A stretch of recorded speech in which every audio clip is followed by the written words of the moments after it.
Today, we're going to talk about your brain and how your brain thinks, and perhaps times when your brain is primed to think and act in a certain way, and you're not even expecting that to happen.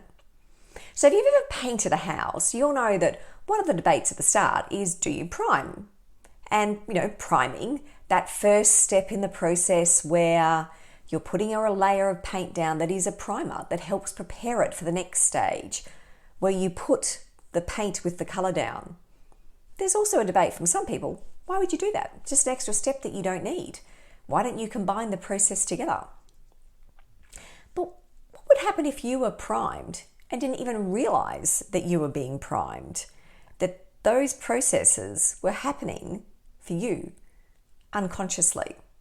So priming, whilst it's a debate in the painting circles, is actually also a psychological process where when you're exposed to one thing, whether it's an idea, an image, some action, some type of stimulus, it can activate you to then act differently in a task that involves judgment.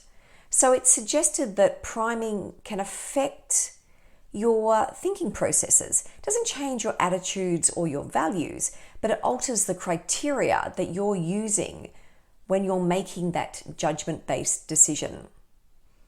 There's a great episode in Freakonomics, which one of my favorite podcasts, and in it, the host, Stephen Dubner, is interviewing the Associate Professor of Psychology and Neural Science at New York University, Jay Van Vavel. And in it, he's recounting research from Lancaster University. And in this research, what they do is they get fans from Manchester United. And in the first step, they get the fans to answer questions about their support for the team, their love for the team. And then they're asked to move locations. And when they move locations, they come across an injured jogger. Now, this injured jogger is, of course, part of the experiment. And the injured jogger is wearing a Liverpool football jersey. Now, if you know anything about the English Premier League, you'll know Manchester United and Liverpool fans, they're both highly supportive, highly competitive fans. Now, what the researchers wanted to see is whether the Manchester United fans would be impacted by the jogger's allegiance to a different team. And what they found was that when the jogger was wearing a Liverpool jersey, very few Manchester United fans stopped. But in contrast, if they weren't wearing a jersey that was blazoned with an alternate football team, most of the fans stopped to help. Then the researchers ran the experiment a second time, but the initial questions were different. In this occasion, the Manchester United fans were asked about their love of soccer. Then they're asked to move locations. Once again, they come across an injured jogger wearing that Liverpool jersey. This time, though, the results were different.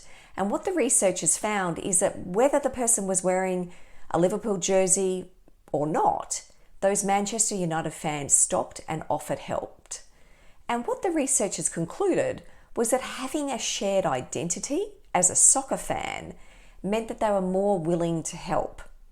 They saw themselves part of the same sort of team, similar identity, rather than doing that them and us thing that we can all do.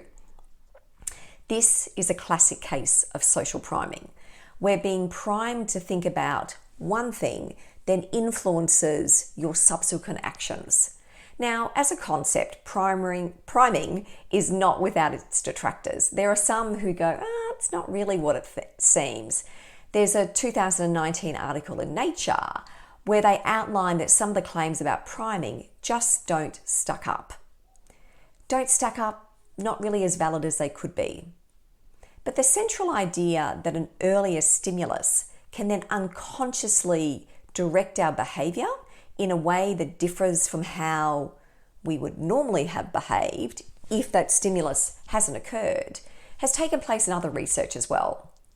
I remember research was conducted back in the 1970s, and in this time, the students were put under time pressures, and those time pressures varied.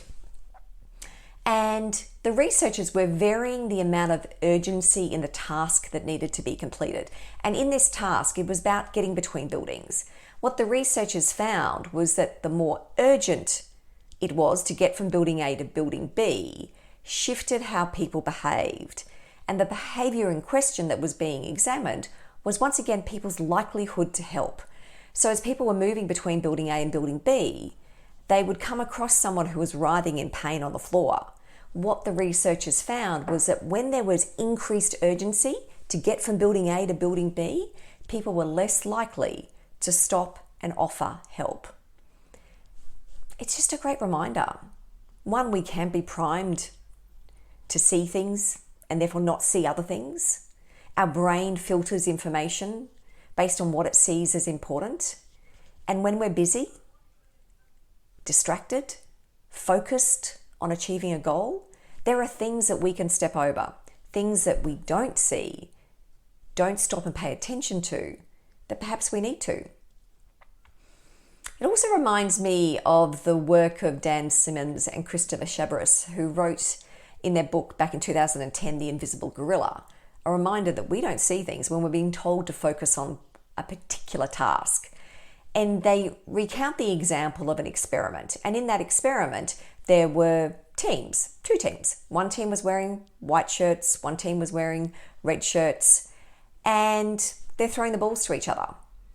And in between this activity, someone dressed in a gorilla suit comes on into the middle of the people throwing the balls, beats its chest, walks off.